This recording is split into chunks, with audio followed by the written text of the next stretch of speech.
नमस्कार, आप देख रहे हैं सिटी पोस्ट लाइव। मैं हूं सृष्टि राज। सबके जहन में बस एक ही सवाल है कि मुकेश सहनी आगे क्या करने वाले हैं। महागठबंधन में रहेंगे या फिर एनडीए के साथ जाएंगे।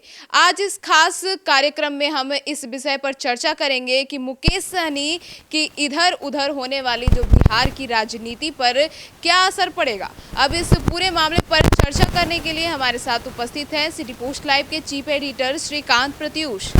देखिए, सही बात है। आप याद करिए 25 जुलाई का दिन था। विकासशील इंसान पार्टी यानी वीआईपी के मुखिया मुकेश सहनी ने तेजस्वी की मौजूदगी में कहा कि आपकी ताकत मिल गई साथियों, तो बिहार में मुख्यमंत्री तेजस्वी यादव ही होंगे और 2 नंबर की कुर्सी पर अति पिछड़ा और मलाह का बेटा बैठेगा। मुकेश सहनी का इशारा खुद की ओर था।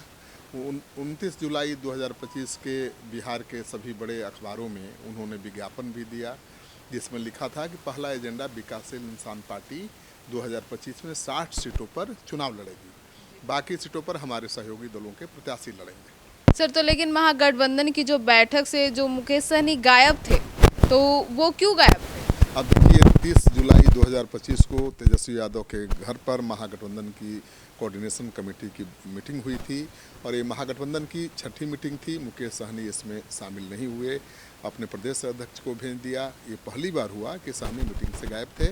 वे उसी वक्त दिल्ली में चैनलों को इंटरव्यू दे रहे थे और राजनाथ सिंह जैसे तमाम बीजेपी के नेताओं से मिलने की भी खबर थी।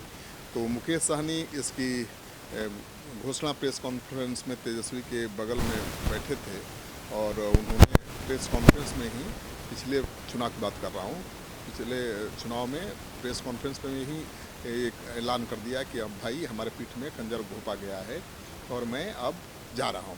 तो बीच प्रेस कॉन्फ्रेंस में उठकर चले गए थे क्योंकि उनकी सीटें अनाउंस नहीं की थी तेजस्वी यादव ने, और अब 60 सीट पर लड़ने की मांग कर रहे हैं।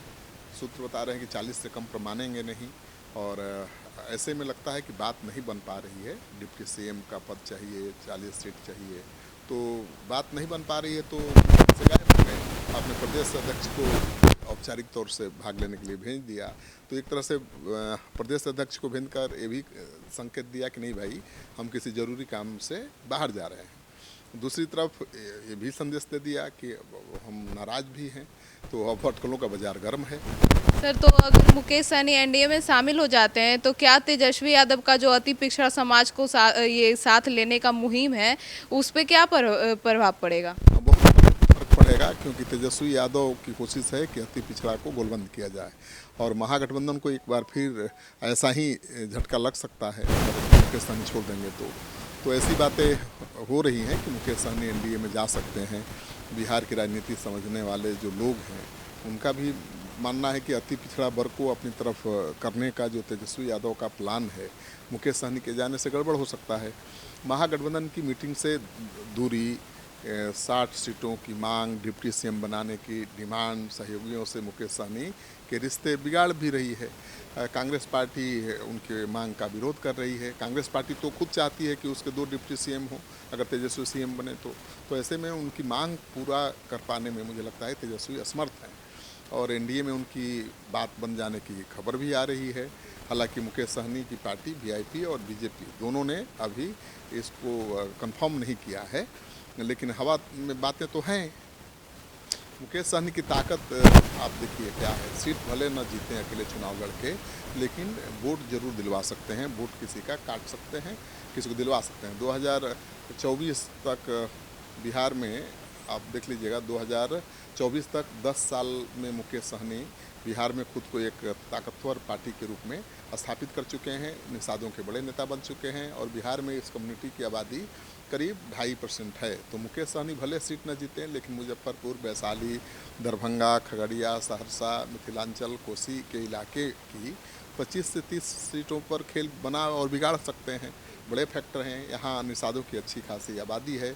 मुकेश सहनी लगातार चुनाव हार रहे हैं, लेकिन अपनी जाति में उनकी वैसे ही पकड़ है जैसी कुशवाहा समुदाय में उपेंद्र कुशवाहा की है। तो बहुत मायने रखते हैं मुकेश सहनी महागठबंधन के लिए और एनडीए दोनों के लिए। सर, तो ये अगर बीजेपी में मुकेश सहनी जो है वो अगर बीजेपी मुकेश सहनी को तोड़ने में कामयाब रहती है तो फिर इसका क्या होगा, क्या असर पड़ेगा? देखिए, अगर बीजेपी मुकेश सहनी को तोड़ने में कामयाब हो जाती है तो इसका बहुत फायदा मिलेगा एनडीए को। चुनाव से पहले मैसेज दे सकेगा एनडीए कि महागठबंधन में एकजुटता नहीं है।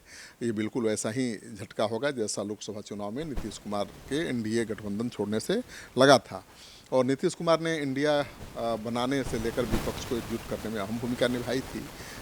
लेकिन अति पिछड़ा वर्ग साथ आया तो एनडीए का गढ़ मजबूत हो जाएगा। तो मुकेश सहनी बहुत मायने रखते हैं एनडीए के लिए भी और तेजस्वी यादव के लिए भी, क्योंकि देखिए अति पिछड़ा वर्ग को यानी ईबीसी को मजबूत वोट बैंक माना जाता है। इसकी आबादी 36% है और ईबीसी ओबीसी एनडीए खासकर नीतीश कुमार का कोर वोट बैंक है। तो तेजस्वी यादव की इसी कोर वोट बैंक पर नज़र है। सहनी के आने से एनडीए का वोट बैंक बढ़ेगा। वैसे भी मुकेश सहनी के असर वाला मिथिलांचल और कोसी का इलाका बीजेपी का गढ़ माना जाता है। तो मुकेश सहनी आएंगे एनडीए के साथ तो उनकी भी ताकत बढ़ेगी और एनडीए को भी बहुत फायदा मिल सकता है। सर, तो ऐसे में तो बातें ये भी आ रही है कि तेजस्वी यादव का ईवीसी समीकरण भी बिगड़ेगा ना। अब 2005 के बाद से नीतीश कुमार कोयरी कुर्मी और ईबीसी समुदाय के सबसे बड़े नेता बने हुए हैं और इसी सोशल इंजीनियरिंग के दम पर वो 20 साल से लगातार मुख्यमंत्री भी हैं। 2024 के लोकसभा चुनाव के बाद से तेजस्वी यादव इस वोट बैंक में संधमारी करने की कोशिश कर रहे हैं। उनको कामयाबी भी मिल रही है। उन्होंने 2 प्रयोग किया है। पहला प्रयोग कि लोकसभा चुनाव में पहली बार महागठबंधन की तरफ से कुशवाहा समुदाय के 7 उम्मीदवार खड़े किए गए। दूसरा कि मुकेश सहनी को अपने साथ जोड़ा। लोकसभा चुनाव के दौरान तेजस्वी यादव ने जितनी भी सभाएं की सभी में सिर्फ मुकेश सहनी उनके साथ नजर आए। इस दौरान तेजस्वी और मुकेश सहनी के अलावा महागठबंधन का कोई नेता नज़र नहीं आया, चाहे वो कांग्रेस पार्टी हो, वाम दल हो, केवल मुकेश सहनी नज़र आए। तो मतलब है कि वो संदेश देना चाहते थे कि ओबीसी ईबीसी सब मेरे साथ है। इसमें तेजस्वी ने मैसेज देने की कोशिश की थी और उसका फ़ायदा भी मिला है। नीतीश का वोट बैंक अब आरजेडी की तरफ शिफ्ट होता हुआ दिखाई दे रहा है। मुकेश सहनी का साथ छूट गया तो तेजस्वी यादव की कोशिशें नाकाम हो जाएंगी। सहनी को महागठबंधन के साथ नुकसान और एनडीए के साथ फ़ायदा हो सकता है। अब तो आने वाला वक्त ही बताएगा। तो मुकेश सहनी किस महागठबंधन के साथ ज़्यादा, मतलब महागठबंधन या एनडीए, किसके साथ ज़्यादा फायदे में रहेंगे? देखिए, 2014 के लोकसभा चुनाव और 2015 के विधानसभा चुनाव में मुकेश सहनी ने बिना पार्टी के बीजेपी के लिए प्रचार किया था। 2018 में उन्होंने अपनी पार्टी बनाई। 2019 के चुनाव में महागठबंधन के साथ थे। 2019 के लोकसभा चुनाव में पार्टी 4 सीटों पर लड़ी थी लेकिन सभी सीटों पर हार गई। 2020 के विधानसभा चुनाव में मुकेश सहनी दोबारा एनडीए के साथ आए। 11 सीटों पर कैंडिडेट उतारे और 4 सीट जीतने में कामयाब भी रहे।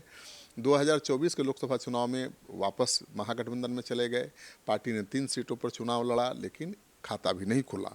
तो मुकेश सहनी के महागठबंधन छोड़ने की जी सर, चर्चा क्यों है? महागठबंधन छोड़ने की मुकेश सहनी की चर्चा क्यों? अब महागठबंधन की बैठक में शामिल नहीं हुए, दिल्ली में घूम रहे थे और पता चला कि वो बीजेपी के नेताओं से मिल रहे हैं तो अटकलों का बाजार गर्म है। और अमित शाह जैसे जो नेता हैं उनको अब राजनीतिक गुरु भी बताने लगे हैं और अमित शाह के दल के नेता भी यानी बीजेपी के नेता भी ऐसा ही संकेत देने लगे हैं और वो कह रहे हैं कि भाई अमित शाह ने अगर आरक्षण दिया निषादों को तो उनके लिए उनके प्राण भी न्यौछावर रहेंगे। इसके पहले 10 जून को मुकेश सहनी ने पीएम मोदी की तारीफ भी की थी और कहा था कि अगर प्रधानमंत्री निषादों को आरक्षण दे देते हैं तो उनके लिए वो जान देने को तैयार हैं। तो उनके बयान ऐसे आ रहे हैं जिसको लेकर संशय पैदा हो रहा है। और आप देख ही रहे हैं कि सम्राट चौधरी जो बीजेपी के नेता हैं मुकेश सहनी को अपना भाई बता रहे हैं। 27 जुलाई को एक चैनल से बातचीत में उन्होंने मुकेश सहनी को व्यक्तिगत तौर पर कहा कि मेरे भाई हैं, एनडीए के साथ ही थे, सामने से लड़ रहे हैं, कौरव की तरफ से लड़ रहे हैं। अब क्या सलाह दें पता नहीं उनको कि किसके साथ रहने से क्या रिजल्ट आता है। तो संकेत दे रहे हैं कि जब जब आप एनडीए के साथ रहे आप चुनाव जीते, जब जब महागठबंधन के साथ गए आपका खाता नहीं खुला।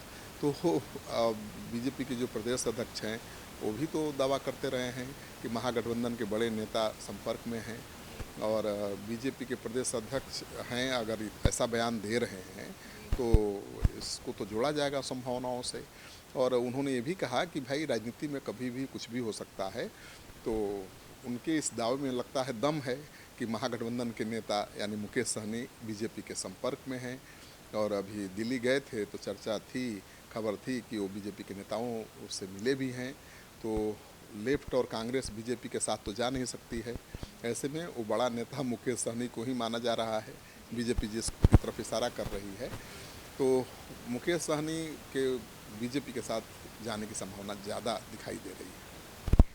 ऐसा माना जाता है कि बीजेपी ने ही सहनी का करियर भी बनाया और उसी ने बिगाड़ा भी, तो इस पे क्या बोलते हैं? बिल्कुल, सहनी का करियर बनाने और बिगाड़ने में बीजेपी का बहुत बड़ा रोल रहा है। मुकेश सहनी को बीजेपी ने सबसे पहले 2020 में से एमएलसी बनाया था। सरकार बनने के बाद पशु और मत्स्य विभाग का मंत्री बनाया, यानी पशुपालन मंत्री बनाया। 2 साल बाद 2022 के यूपी विधानसभा चुनाव में उन्होंने बगावती तेवर दिखाने शुरू कर दिए। तब बीजेपी ने मुकेश सहनी के सभी विधायकों को तोड़ लिया और नीतीश कुमार से आग्रह करके उनको मंत्रिमंडल से बर्खास्त करवा दिया।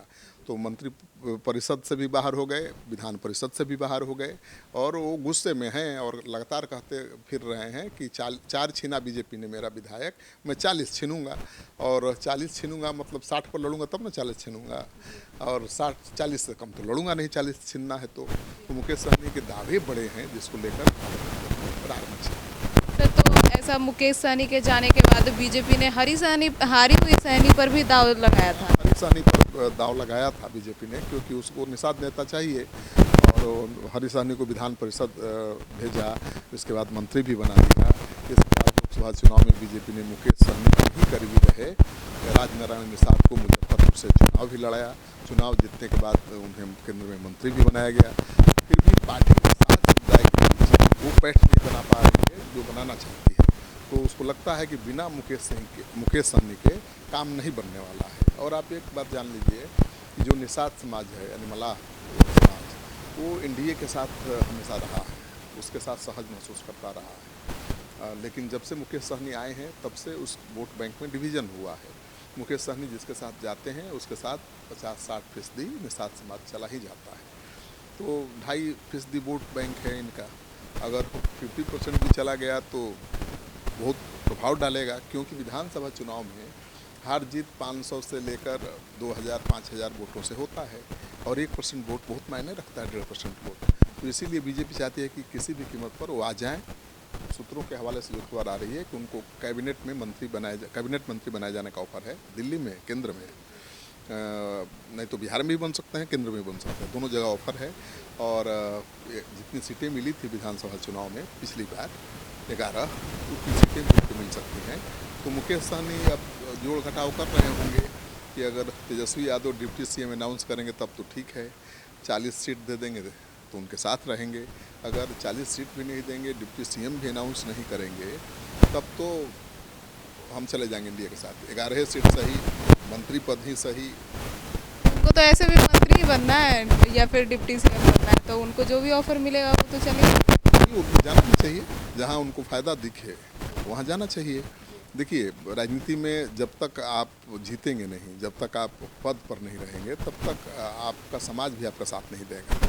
तो निषाद का नेता जितना मजबूत दिखाई देगा उतनी ही मजबूती के साथ उसके लोग उससे जुड़ेंगे। आप देखती होंगी कि मायावती दलितों की बड़ी नेता हैं और वो महाराजा वाला कुर्सी पर बैठती थी, बाकी नेताओं को फर्श पर बैठाती थी।